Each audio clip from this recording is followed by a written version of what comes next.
the definition of self-esteem is hello? Are you still Ula? Are you the same person? Became a happier person from within. I was bullied on a daily basis and I was called names. Prime your mind in a positive way. I love myself. I love myself crying because I was like, this is so not true. You know how it is. Then you do it for 2 days and you lose the discipline. I do not have the mental energy to be like, you know what, all is well, be happy about it and da da da. Just let those feelings out. See if I can cry it out. See if I can talk to someone. You're always there to be perfect.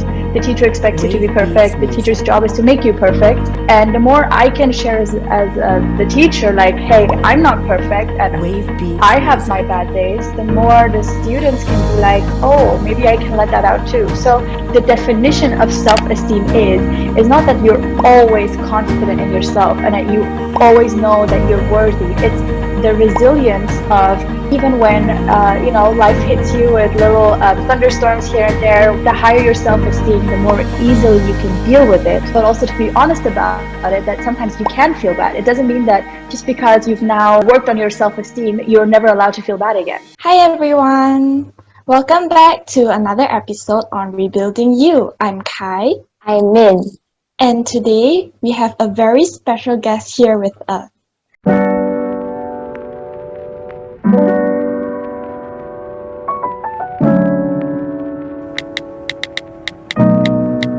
She's a dancer, performer, and teacher who seeks to empower courage and confidence in every student, as well as a podcast speaker with a podcast called From Artists for Artists, where she interviews artists from different parts of the world, providing insights on various topics to help artists find their place in the art world. So let me welcome our very special guest, Ula! Yay! Hi! Hi, Ula! Hi, I'm Ula, and I mean, you already introduced me beautifully.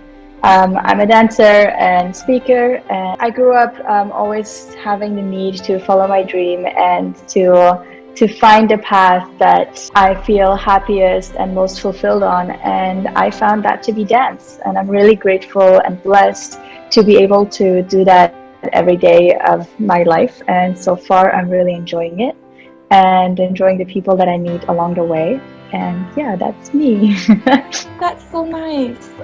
Today we'll be actually talking about self-esteem with Ula, and she'll be providing her insights on her experience on self-esteem as well as pulling from her experience as a dancer and an artist. So Kai and I actually attended a class conducted by Ula. Kai still goes for her classes, but I stopped after like one class. And even though it was just one class, I really, really enjoyed it. And I still remember how I felt during her class, because both Kai and I have been taking dance classes since we were really young, ballet in the beginning, then later on in life we took contempt classes together as well. But this one class conducted by Ula, it was very memorable to me because I felt really seen in her class, even though there were like many students, and like often when I'm in class, I don't really feel seen by the teacher unless it's to like criticize me in ballet classes. But I felt seen by Ula, like really seen me. She saw me dance and it felt really amazing. I felt really empowered when I was dancing, and she also like gave us a lot of pointers as we went along the way.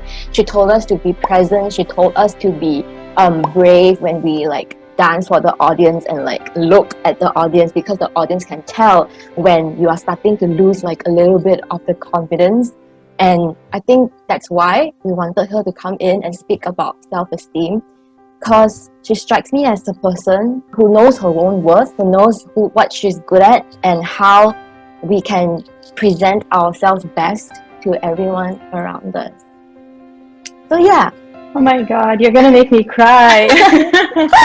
Really? Yeah, no, that means so much to me. That's like, that means so much more to me than just saying you enjoy dancing. But like, wow. Oh my god. No, that's like your specialty. Like out of all the dance classes we've been, you're the only one who manages to like bring that out in students. I don't know how you do it, but yeah. Wow, thank you for that. Could you maybe tell us a period in your life where your self-esteem may have been the lowest for you, and what kind of challenges that you faced? There's a few, but I think the one that was really the lowest one and the toughest to go through was actually when I was back in middle school. I was about 11, 12, 13 years old. And I was a little bit rounder, a little bit more fluffy than I am now. I wore glasses and I got braces, right? So you know how boys can be. They started really, really, really bullying me, and I was just in school and I was bullied on a daily basis, and I was called names, and I wasn't dancing much at that point at all. And that was hard because until then I was actually a very happy, like confident kid, and then suddenly I hit my teens and all of that started happening, and I had two good friends and the rest of the class was just really mean to me, and you know how kids are, right? They can be really mean. Yeah. Yeah. So that was, I think, really low because I came home every day and I just looked at myself in the mirror and I honestly could not stand what I saw, and I just thought that there was something wrong with me all the time. And it wasn't a happy time. It was hard, and I've spoken about it before at some events because I think that that was a huge turning point in my life, because I eventually kind of got out of that with also the help of my parents, because I'm so lucky to have a good and stable home, so that at least I knew that when I was coming home from school I felt safe, whereas so many people, they come home and they don't feel safe. So that kind of helped me get out of the situation after a few years. From that point, how did you build up your self-esteem? Like, what kind of steps, or how did you change your mindset to get to where you are now? Well, what happened was, I still remember this. We were in Penang on a holiday, and my mom had these books by someone called Louise Hay. I don't know if you know her. She talks a lot about positive affirmations and positive thinking, and she said a lot about if you start to prime your mind in a positive way, eventually, even though you don't believe certain things, you will start believing them. The personal development sector has now developed to say that it's not necessarily true, but back then I was reading her books and she talked a lot about self-love. That's the first time I heard about it. And I was just like, you know what? I come home, I feel like crying every day. I hate school. I liked the studying part of it, but I hated the social part of it. I never fit in anywhere. So I was just like, you know what? Let's give this a go. And I just started doing what she said in the book. And she said, tell yourself all the time, every single day, I love myself. I love myself. Look at yourself in the mirror and start to appreciate what you see. And for anyone who's ever tried to do that, when you don't appreciate what you see, you know exactly how hard it is. I would literally be there in the mirror and be like, I love you, I love myself. And I would just be crying because I was like, this is so not true, this is silly. But I did that during the summer break, and I did it, I don't know, for a few weeks. I did it every single day. I would go to sleep and like run these positive mindsets in my mind. And what's funny was that as I started doing that, I felt like I became a happier person from within. I felt like suddenly I looked at life and I was like, you know what, maybe life isn't so bad. I think it helped that I was on summer break and I wasn't in school. But then over that summer break, I started randomly eating healthier. I started eating less, not in a unhealthy way. I was just like more conscious about what I was doing, but I wasn't dieting. I was just like, you know what, I don't feel like eating all that sweet stuff today. But that kind of happened after the whole thing about, self-love and about the positive mindset shift. And that kind of just shifted. And I went back to school the next year and people looked at me, they're like, oh, hello? Are you still Ula? Are you the same person? And I felt that weird sense of confidence that I'd never, ever felt before. It didn't sustain like all the time. I still had like my good days, and then I still fell back down, and it wasn't always easy. And I think from then on, socially, I was always a bit mistrusting of people. Like, I don't know, can I really trust that you'll be nice to me? But that was really a huge shift, and ever since then I've really been interested in personal development and looking how can I build my own self-esteem, but how can I also build other people's self-esteem, because I know how hard it can be, and we put ourselves down so much, you know. So yeah. Yeah, that's great. Like, I love how you said that the book was about priming your brain. So it's basically about changing the way you talk to yourself. And you've just been doing that on repeat, and slowly, like, it naturally changed your behavior, kind of like the attitude towards yourself, because now you're telling yourself, I love you, or what are the things that you kept repeating to yourself?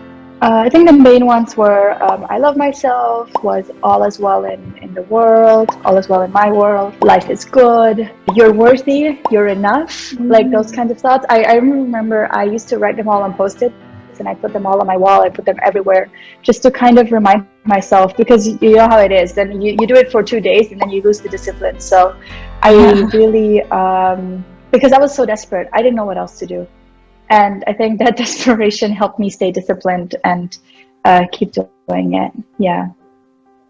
To be honest, I wouldn't do it the same way anymore now, because it's a hard way, but it helped me. Yeah. Oh, in what way is it hard? Like, why wouldn't you do it now since it's already worked once for you?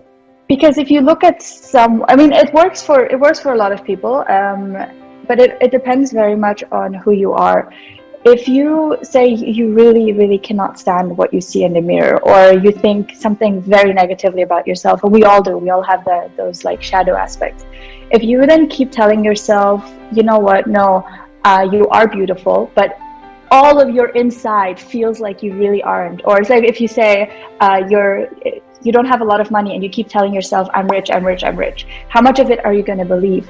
And what happens is if you believe here, but you want to believe something here, the gap can be so huge. And that if you keep telling yourself that, your brain and your emotions will actually act against it. And that's what happened for me in the beginning too. They were acting against it. They were like, what are you kidding? Like, you don't love yourself. You just, like, and then it will tell you you're not worthy, and you will just have all those on repeat. And it can be a huge struggle uphill. But that was the beginning of self-help. Louise Hay was like the beginning of it, and she's amazing. And that kind of started off a whole new other sets of things. But I also think now that it's sometimes healthier to express the negative stuff, whereas what I did, I suppressed it and I tried to bombard it with the positive. And there are good aspects in that, but it's not helpful for everyone and not in every situation. I've had situations now that I've tried that again and it doesn't work. It works in some situations, but it doesn't work in every situation. Yeah. Oh, that's interesting, because I've also been doing a lot of affirmations. What I read or what I heard was that if you're doing it, even if you don't believe it, like, you have to feel it, because it's not really the words are important, but it's more of the feeling and the energy from within that will kind of attract more of what you want. So if, let's say, you say, oh, I'm rich or something, and you have to actually feel that feeling of being rich, so that you raise your like energy vibration, and then you attract more abundance in your life, I think. So you said like you wouldn't use this way now. So what way would you use? Yeah. What you said is absolutely true. Like, you have to feel it, but the question is, how, if you're like almost in a depressed mood, how happy can you make yourself feel? You know what I mean? So that's why it depends on the situation. Like, some situations it will still definitely work, and it depends on the person. Now I think there's a variety of things. I still have that automatic, from back then, I still have that automatic affirmation thing going. So if I feel down, my brain will now automatically be like, it's okay, all is well in this world. And deep down, I have this feeling and trust that everything is going to work out. And yet, even though deep down I have it, like, sometimes I'll be like, yeah, but what if there, and what if that? And I think especially being a dancer makes me both very self-confident, and it depletes my confidence completely, because then there's days where you're like, oh my god, I'm such a good dancer, I'm so good at what I do, I love what I do. And then some days you're like, I suck. I can never do this. Why did I even choose to do it? I think everyone has that, but like as an artist, I think that's sometimes like amplified. So on those days where you're just like completely bashing yourself and you're questioning yourself and all that mental chatter is going on, I do not have the mental energy to be like, you know what, all is well, be happy about it, and da da da. So I would often, honestly, just sometimes let those feelings out, see if I can cry it out, see if I can talk to someone who I know who has gone through something similar. Some of my best friends, like, I'm like, hey, I'm having an awful day today. Can we just have a chat? And I think we don't do that enough. I think that that's something really important, because back then in school, I was alone, so I had no other choice but to do it myself. Or more than that, I was scared to tell anyone because I thought I was alone. I probably wasn't alone. Now that I'm a bit older, I can see that I wasn't. But the courage to confide in someone who we can trust, I think that's the most important thing, to be honest. Yeah, I agree. Because whatever you're going through, like, no matter how dark that period of life is, what makes it worse is that you feel very alone and isolated because you feel like you're the only one going through this, and like no one understands what you're going through. But if you just reach out, and even if that person doesn't have the same experience as you, they have compassion and they have empathy, and like, of course, you have to choose the right people to reach out to, but just expressing yourself, I feel like it gives you some kind of connection, and it helps to make you feel less alone. To be honest, what I've also found is that the dance community is a beautiful place to let it out with, because we always, like, I feel like what you guys were saying in the beginning, you know, in ballet and a lot of dance classes, you're always there to be perfect. The teacher expects you to be perfect. The teacher's job is to make you perfect, and you're supposed to like get everything like that. But while I see the value in it, if you want to become a technically good dancer, I also think that there's a lot of value in a type of classes where you can go in and be yourself and find your own essence. And that is what I try to do in mine. And even as a teacher, I feel like I can express that part of me, because I can share with the students and be like, you know what, this week was an awful week and I've been feeling like that. So if you feel like that, that is okay too. And the more I can share as the teacher, like, hey, I'm not perfect and I have my bad days, the more the students can be like, oh, maybe I can let that out too. So sometimes you don't have to go into all the detail and like confide in someone 100% and tell them this is exactly how I feel, but just to have a community where everyone kind of understands and, as you said, has that compassion, empathy, and then you can dance it out together. I feel like that makes such a big difference. Like, I feel recharged after that, even though I'm physically like I feel really recharged. Yeah, that's what makes your class so special. You're so willing to be vulnerable with your students. Like you said, just admitting that we had a bad week or we had a bad day, it's like we are accepting and acknowledging that we are not going through a good time, and that helps to kind of eliminate the shame or kind of negative feelings that we feel. Because when we feel bad or when we feel very low, we don't like to let other people know about it because we feel like, it's something wrong with me. But if we just like accept it and acknowledge it and voice it out to others, this shame or negative thing that we're going through doesn't have control over us anymore. Yeah, no, you're absolutely right. I think vulnerability to a certain extent is very important.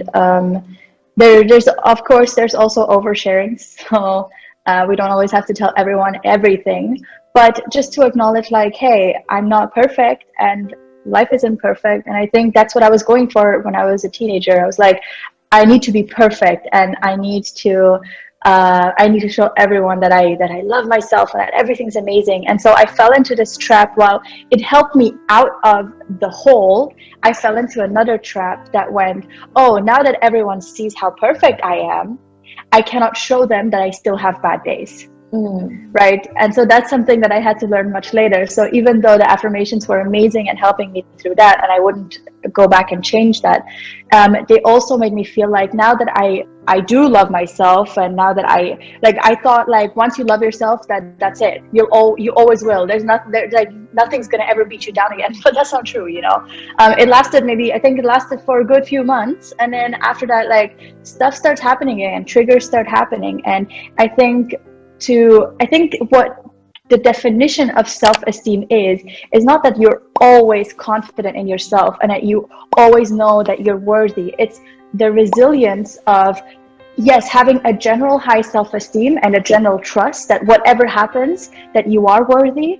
But then even when life hits you with little thunderstorms here and there, when triggers come, when bad situations happen, sometimes you say something that you regret saying. How can you deal with that? And I think the higher your self-esteem, the more easily you can deal with it. But also to be honest about it, that sometimes you can feel bad. It doesn't mean that just because you've now worked on your self-esteem, you're never allowed to feel bad again. And I think that's such an important message to get out, is that life can be like that, and that's absolutely okay. Yes, I love that. I think having a high self-esteem will kind of be a grounding element. Like no matter what happens externally, deep down you will know that, okay, in the end, everything will be okay. It will be fine.